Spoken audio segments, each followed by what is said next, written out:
ഹോസ്പിറ്റലിൽ പോയി ചെക്കപ്പ് നടത്തിയപ്പം ആള് പ്രഗ്നന്റ് ആണ്, പക്ഷെ കുഞ്ഞിനെ കാണാനില്ല. അപ്പൊ ഡോക്ടർ പറഞ്ഞു നമുക്കൊന്ന് സ്കാൻ ചെയ്ത് നോക്കുമ്പം അറിയാമെന്ന് പറഞ്ഞു. പക്ഷേ സ്കാൻ ചെയ്ത് നോക്കിയപ്പോഴും പ്രഗ്നന്റ് ആണ്, പക്ഷെ കുട്ടിയില്ല. ഇത് നിങ്ങൾ സ്കാനിങ്ങിന് പോയി വീട്ടിൽ നിന്ന് ഇറങ്ങി ഒരു 10 മിനിറ്റ് കഴിഞ്ഞപ്പം അവിടെ ഒരാൾ വീട്ടിൽ വന്നു, ഇല്ലത്തേക്ക് വന്നു. അപ്പൊ അദ്ദേഹം പെരയ്ക്കകത്ത് നിപ്പുണ്ട് എന്ന് പറഞ്ഞു. ഞാൻ പറഞ്ഞു ആരാന്ന് ചോദിച്ചപ്പോൾ അച്ഛൻ പറഞ്ഞു ഒരു സർപ്പമാണ്. എല്ലാവർക്കും നമസ്കാരം. നമ്മളിന്ന് വന്നിട്ടുള്ളത് എറണാകുളം ജില്ലയിലെ ആരക്കുന്നത്തിനടുത്ത് ഊഴക്കോട് ശ്രീകൃഷ്ണസ്വാമി ക്ഷേത്രത്തിലാണ്. അപ്പോൾ ഇവിടുത്തെ വിശേഷങ്ങളും കാഴ്ചകളുമാണ് ഇന്ന് നമ്മൾ കാണാൻ പോകുന്നത്. അപ്പോൾ എല്ലാവർക്കും പുതിയൊരു വീഡിയോയിലേക്ക് സ്വാഗതം.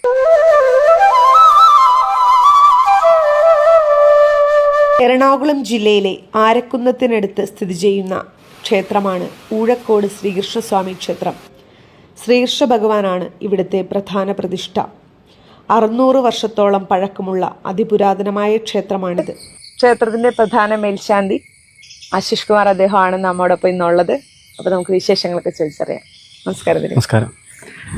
അപ്പൊ 7 വർഷമായിട്ട് ഭഗവാന്റെ തൊട്ടടുത്ത് നിന്ന് ഭഗവാനെ സേവിക്കുന്ന ആളാണ് നമ്മോടൊപ്പം ഉള്ളത്. അപ്പൊ ആ ഒരു അനുഭവം ഒന്ന് പറയാമോ?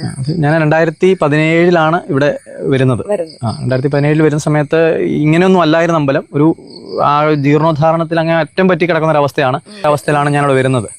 പിന്നെ എന്നെ സങ്കല്പിച്ച് എനിക്ക് എൻ്റെ പൂർവികർ പറഞ്ഞു തന്നിട്ടുള്ള നമ്മൾ ഏതൊരു അമ്പലത്തിൽ ഒരു ശാന്തിയായിട്ട് ഏറ്റെടുക്കുകയാണെങ്കിലും അവിടുത്തെ ദേവന്റെ ഹിതം അറിയാന്ന് പറയും. അത് ദേവന് ഞാൻ വന്ന് പൂജ കഴിക്കുന്ന ദേവന് താല്പര്യമാണോ ഇല്ലയോ എന്ന് അങ്ങനെ ഒരു ഇത് പറയാറുണ്ട്. അപ്പൊ അത് കാരണം കൊണ്ട് എൻ്റെ അച്ഛനോടൊക്കെ ചോദിച്ചപ്പോൾ അച്ഛനും ഇത് തന്നെയാണ് പറഞ്ഞത്, നീ അത് ആദ്യം ദേവന് നീ വന്ന് പൂജ കഴിക്കുന്ന ഇഷ്ടമാണോ ഇല്ലയോ എന്നൊന്ന് ചോദിക്കാൻ പറഞ്ഞു. അങ്ങനെ ഞാൻ ഒരു പരിചയമുള്ള ഒരു ജ്യോത്സ്യൻ്റെ അടുത്ത് പോയി ഇതുപോലെ ഒന്ന് രാശി വെച്ച് നോക്കിയപ്പോൾ അദ്ദേഹം ആദ്യം പറഞ്ഞത് ആദ്യം ഭഗവാനെ അകത്തേക്ക് ഇരുത്തുക, അതിനുശേഷം നീ പൂജ ഏറ്റാൽ മതി എന്നാണ് അദ്ദേഹം എന്നോട് പറഞ്ഞത്. പക്ഷെ ഞാനിപ്പോൾ ഇവിടെ മേശാന്തിയായിട്ട് ചാർജ് എടുക്കാത്തത് കൊണ്ട് അതെനിക്ക് ചെയ്യാൻ പറ്റാത്തത് കൊണ്ട് ഭഗവാനെ അകത്തിരുത്താൻ ഭഗവാൻ ഓൾറെഡി ഉണ്ട്. പക്ഷെ അദ്ദേഹത്തിന്റെ അവിടെ മുന്നുണ്ടായിരുന്ന മേശാന്തിമാർ ചെയ്തു വെച്ചിട്ടുള്ള പ്രവർത്തികളുടെ ഒരു പ്രശ്നങ്ങൾ കൊണ്ട് അദ്ദേഹം അവിടെ ഇരിക്കാൻ അദ്ദേഹത്തിന് ബുദ്ധിമുട്ടുകാരുമില്ല. അത് കാരണം അദ്ദേഹം മതിലിന് പുറത്താണെന്ന് അങ്ങനെ തന്നെയാണ് എന്നോട് പറഞ്ഞത്. അദ്ദേഹം പുറത്തിരിക്കുകയാണ്, ആദ്യം അദ്ദേഹത്തെ അകത്തേക്ക് കയറ്റിയിരുത്ത്, എന്നിട്ട് നീ ഏറ്റാ മതി എന്നാണ് അദ്ദേഹം എന്നോട് പറഞ്ഞത്. അതെ അതെ അതെ അതെ അതെ അങ്ങനെ ആയിരുന്നു പറഞ്ഞിരുന്നത്. അങ്ങനെ ഞാൻ വന്നു, ചാർജ് ചിങ്ങ 1-ാം തീയതി വന്ന് ചാർജ് എടുത്തതിന് ശേഷം ഇതേപോലെ ഒരാഴ്ച കഴിഞ്ഞ് തന്ത്രിയെ വിളിച്ചുകൊണ്ട് വന്ന് മനയത്താറ്റ് മന ചന്ദ്രശേഖരൻ തിരുമേനിയാണ് ഇവിടുത്തെ തന്ത്രം. അപ്പൊ അദ്ദേഹത്തെ പോയി കണ്ട് അദ്ദേഹം വന്ന് ഇതുപോലെ ഒരു ശുദ്ധിയൊക്കെ നടത്തി ഭഗവാനെ അകത്തേക്ക് ആക്കിയിട്ടാണ് ഞാൻ ഇവിടെ ചാർജ് എടുക്കുന്നത്. അപ്പൊ ഞാൻ ചാർജ് എടുക്കുന്ന സമയത്ത് എനിക്ക് ഒരു മോളാണ് ഉള്ളത്.